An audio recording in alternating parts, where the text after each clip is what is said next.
All right, get ready to dive into something pretty unique today. We're going all the way back to 18th century China, the Qing Dynasty to be exact. And we're not just talking about any ordinary historical tidbit. This deep dive revolves around a date night menu from the court of Emperor Qianlong, no less. A menu. Yes, a menu, but not just a list of dishes. This is a meticulously kept record of a very specific meal. And why is this one meal so important? Well, it gives us a rare and fascinating look into the inner workings of the Qing Dynasty court. We can uncover power dynamics, cultural nuances, we even get a glimpse into the emperor's personal relationships. Sounds pretty juicy. Okay, so let's set the scene. We're talking 1765. Emperor Qianlong's on his fourth southern inspection tour, a grand affair designed to project imperial power and, well, keep an eye on things. These tours were carefully orchestrated undertakings designed to convey a message of authority and benevolence. Right, and Qianlong didn't travel alone. He brought along the Empress Dowager, the Empress herself, and three high-ranking concubines. The presence of the Empress Dowager and the concubines adds another layer of complexity to this date, wouldn't you say? Yeah, I think it's safe to say most date nights don't involve your mother. It really highlights the intricate web of relationships and hierarchies within the Forbidden City. Imagine trying to plan a date night with your mom, your significant other, and a few, shall we say, close friends, all while running an empire. I imagine the pressure was quite intense. Yeah, no kidding. But let's get to the heart of this deep dive, the food. And according to our sources, this wasn't your average dinner party fare. We're talking an extravagant breakfast spread.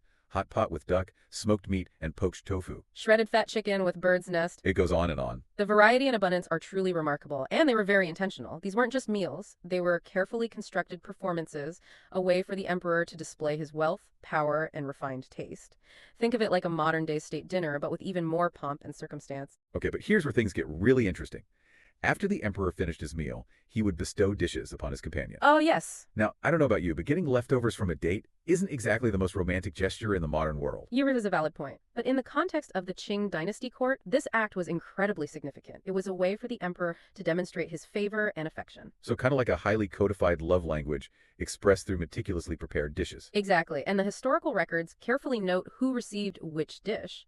These details provide historians with invaluable insights into the relationships and rivalries within the imperial court. So it wasn't just about the food itself, but also about who got to share in the emperor's meal. Precisely. And it's crucial to understand that the imperial kitchen was exclusively for the emperor and empress. Oh. The concubines, despite their status, had their own separate kitchens and budgets, all managed through a complex bureaucratic system. Wow, so even back then, everyone was jockeying for resources and a seat at the table. Literally.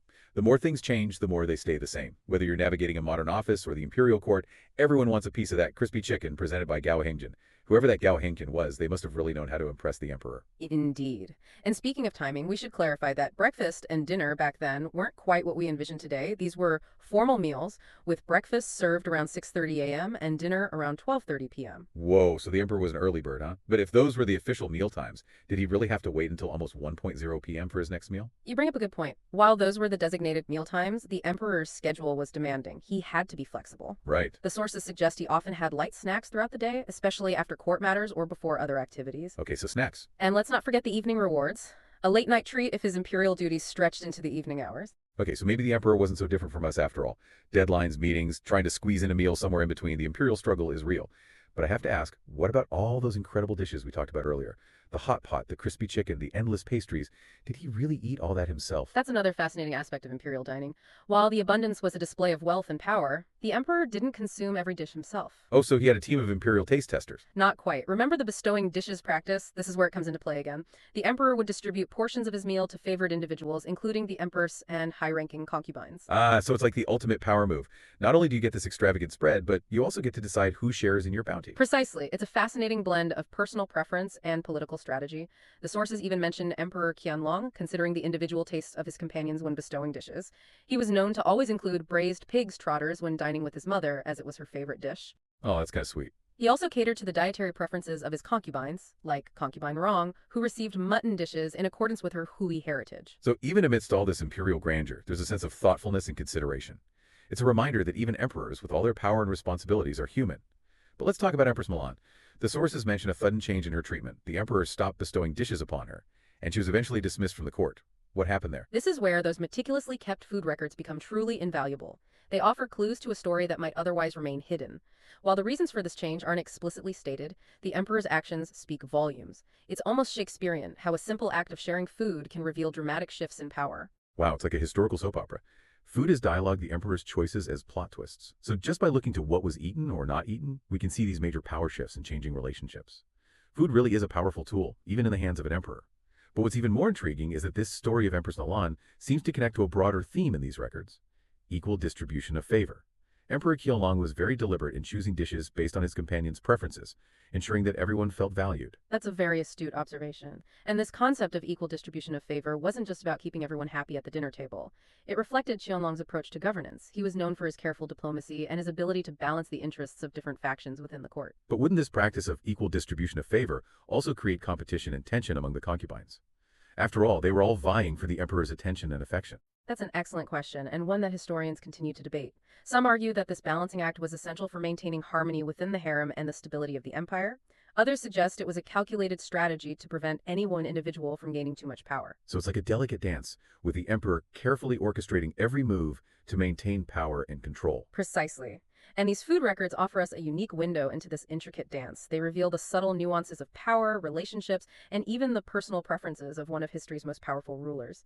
And it's really quite amazing how these little details about what people ate can tell us so much about the past. We're not just talking about their diet, we learn about their values, their beliefs, their place in society. Right, it's not just these big historical events, it's the smaller personal stories that really make history come alive. And in this case, a lot of those stories are told through food.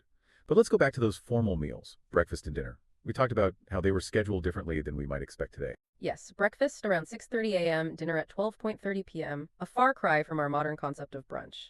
I don't know about you, but I don't think I could stomach a feast fit for an emperor at 6:30 in the morning. But you have to remember the context. These meals were highly structured rituals in the Qing Dynasty court, full of symbolism, full of political significance. So it wasn't just about eating, there was a deeper meaning behind it. Absolutely. It was about showcasing the emperor's work ethic, his dedication to his duties. It reinforced his position at the top of the hierarchy. So even the timing of the meal was a power move. You could say that court officials would gather before dawn for audiences with the emperor. His day started much earlier than most of us can even imagine, and these early meal times emphasized his commitment to serving his empire. Talk about a power breakfast. But okay, let's say he finishes breakfast at 6:30. Does he really have to wait until almost 1 o'clock in the afternoon for his next meal? I'd be starving by then. Well, remember, the emperor's schedule was incredibly demanding. He couldn't always stick to a rigid timetable. Makes sense.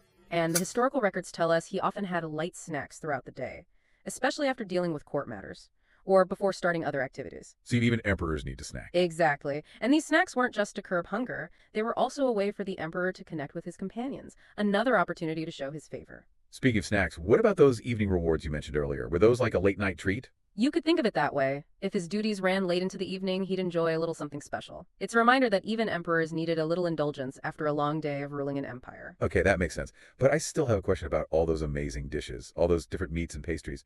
Did he really eat all that himself? Ah, that's a very important point. The sheer abundance of food was a display of wealth. But you mentioned before that the imperial kitchen was only for the emperor and empress. What about the concubines? Did they have their own kitchens? That's right. Despite their status, the concubines didn't eat with the emperor during these formal meals. Their meals were prepared in their own palaces, according to their own budgets. Hold on, they didn't eat with the emperor? Not for these specific meals. They had their own separate arrangements. Wow, that's crazy. It sounds like a real-life soap opera going on in the palace. Everyone competing for the emperor's attention, trying to get a seat at his table. It's not so different from office dynamics today, really. You have to navigate all these unwritten rules, figure out where you fit in the power structure. So while the emperor is enjoying his elaborate meals, the concubines are off running their own little mini kingdoms, with their own kitchens and staff and everything. Precisely. And these concubines weren't just sitting around waiting for the emperor to notice them. They were busy managing their households, building relationships, and yes, probably engaging in a bit of palace intrigue. Oh, this is getting good. Was there actually drama between the concubines? Of course there was. Think about it. You have all these women, all vying for the emperor's favor, each one with her own ambitions, her own strategies. I can only imagine. And don't forget, their status in the harem depended on whether they could produce heirs. So there was a lot of pressure on them. Absolutely. And food played a big part in all of this. The concubines' kitchens and budgets were a reflection of their status. The dishes they served were a way to show off their good taste, their refinement. It's like every meal was a performance, a chance to impress the emperor and maybe get one up on their rivals. Exactly right. And it seems that the emperor was paying attention to all these things. He noticed who sent him special dishes, who prepared a meal he really enjoyed. It was all part of this complex game of power and favor. Okay, this is blowing my mind. I never realized how much we could learn from something as simple as a menu. And believe me, we've only scratched the surface. There's still so much more to explore, like the symbolic meaning of different dishes in Chinese culture, the rituals around dining in the Qing Dynasty court, and what this idea of equal distribution of favor really meant. All right, you convinced me. We need to keep digging into this. I'm happy to, but maybe we should go back to Empress Nalan's story. Remember how she fell out of favor? That's a key piece of this whole puzzle. Yes, it's like a historical mystery, and those food records are our best clues. What else can we learn about Empress Nalan, and what does her story tell us about the power dynamics at play in the Qing Dynasty court? Wow, we've really gone deep on this one. Lavish meals, political games, maybe even a little imperial heartbreak. But what does it all mean? What have we learned from Emperor Qianlong's date night menu? Well, I think it really drives home the point that food is never just about food, especially when we're talking about someone like Emperor Qianlong. These detailed records weren't just about what people ate. They give us a unique perspective on the power struggles, the relationships, even the cultural values of the Qing dynasty. It's amazing that something as simple as a menu can tell us so much about a time so long ago. It's like in those historical dramas where they find hidden messages, but instead of secret codes, we're looking at hot pots and crispy chicken. Exactly. And just think about the level of detail. They recorded every single dish, every recipient of the emperor's favor. Nothing was left to chance. It really highlights the importance of image and control, even when it came to something as personal as a meal. Makes you wonder what future historians will think of our food choices, right? Imagine them trying to figure out 21st century society by looking at our Instagram posts and online food orders. It's a fascinating thought, isn't it? We're constantly communicating, even through something as simple as what we eat. Just like Emperor Qianlong's food choices tell us about his reign, our choices might reveal more about us than we realize. Okay, now that's a little bit scary, but I see what you mean. So for our listeners, what's the big takeaway here? What should they be thinking about when they eat their next meal? I'd say pay attention to the stories behind your food. Who made it? Where did the ingredients come from? Who are you sharing it with? Every meal is connected to a web of relationships, traditions, and cultural influences. And by recognizing those connections, we can gain a deeper understanding of ourselves and the world around us. Food